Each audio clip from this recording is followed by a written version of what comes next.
Hi guys, ನಾವಿವತ್ತು Kukke Subrahmanya ಹೋಗಕತ್ತೀವಿ.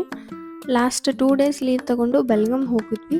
So night ಬರ್ತಾ ಬರ್ತಾ ಟ್ರೈನಲ್ಲೇ ಪ್ಲ್ಯಾನ್ ಮಾಡ್ಕೊಂಡ್ವಿ. ಹೆಂಗಿದ್ರು 2 ದಿವಸ ರಜೆ ಮಾಡಿದ್ದೀವಿ, ಇನ್ನೊಂದು ದಿವಸ ರಜೆ ಮಾಡ್ಕೊಳ್ಳೋಣ ಅಂತ ಪ್ಲ್ಯಾನ್ ಮಾಡಿಕೊಂಡು ನಾವು ಕುಕ್ಕೆ ಸುಬ್ರಹ್ಮಣ್ಯ ಹೊರಡ್ತಾ ಇದ್ದೀವಿ ಇವಾಗ.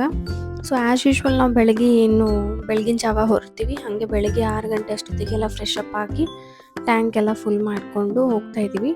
ನಿದ್ದೆ ಏನು ಮಾಡಿರಲಿಲ್ಲ, ಬಟ್ ಇಟ್ಸ್ ಓಕೆ. ಇಲ್ಲಿ ವ್ಯೂ ಎಲ್ಲ ನೋಡಿ ನಿದ್ದೆನೂ ಹೊರಟೋಯ್ತು, ಹೊಟ್ಟೆ ಹಸಿವು ಹೊರಟೋಯ್ತು. ಸೊ ಯಾರು ಪ್ಲ್ಯಾನ್ ಮಾಡ್ತಿದ್ದೀರಲ್ಲ from Hassan to Kukke Subrahmanya, better you go in early morning, because ಸಖತ್ತಾಗಿರೋ ವ್ಯೂ ಸಿಗುತ್ತೆ ನಿಮ್ಗೆ. ಯಾವ ಊಟಿಗಿಂತನೂ ಕಮ್ಮಿ ಇಲ್ಲ, ಯಾವ ಬಾಲಿಗಿಂತನೂ ಕಮ್ಮಿ ಇಲ್ಲ ಆ್ಯಕ್ಚುಲಿ ಹೇಳ್ಬೇಕಂತ ಅಂದರೆ. ಸೊ ನಂದು ಎಕ್ಸ್ಪೀರಿಯನ್ಸ್ ಪ್ರಕಾರ I love it. Yes, I love it. So finally reach ಆಗಿ ದರ್ಶನ ಎಲ್ಲ ಮುಗಿಸ್ಕೊಂಡು ಮತ್ತೆ ನಮ್ಮದು ರೂಮ್ ಹತ್ರ ಹೋಗಿ ಮತ್ತೆ ಅಲ್ಲೂ ಚೆನ್ನಾಗಿರೋ ವ್ಯೂ ಕೂಡ ಇತ್ತು. ಸೊ ವ್ಯೂ ಎಲ್ಲ ನೋಡ್ಕೊಂಡು ಮತ್ತೆ ಬಂದು ಪ್ರಸಾದಕ್ಕಂತ ಲೈನ್ ಹಚ್ಚಿದ್ರೆ ಯಪ್ಪ ದೇವ್ರೆ ಲೈನು. ಫೈನಲಿ ಹಂಗೋ ಹಿಂಗೋ ಗುದ್ದಾಡಿ ಬಂದು ಪಂಕ್ತಿಲಿ ಕುಂತ್ಕೊಂಡ್ವಿ.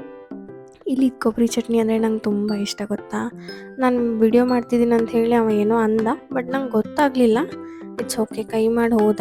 ಕೇಳಿ ಹಾಕಿಸ್ಕೊತೀನಿ ಕೊಬ್ಬರಿ ಚಟ್ನಿ ಇಲ್ಲಿದ್ದು ನಾನು. ನಮಗೆ ಅಲ್ಲಿಂದ ಮತ್ತೆ ಬರೋಕ್ಕೆ ಲೇಟ್ ಆಗುತ್ತೆ ಅಂತ ಹೇಳಿ ಬೇಗ ಪ್ರಸಾದ ಮುಗಿಸ್ಕೊಂಡು ನಾವು ಅಲ್ಲಿಂದ ಬೇಗ ಎಲ್ರಿಗೂ ಟಾಟಾ ಬಾಯ್ ಬಾಯ್ ಹೇಳಿ ಹೊರಡ್ತಾ ಇದ್ದೀವಿ.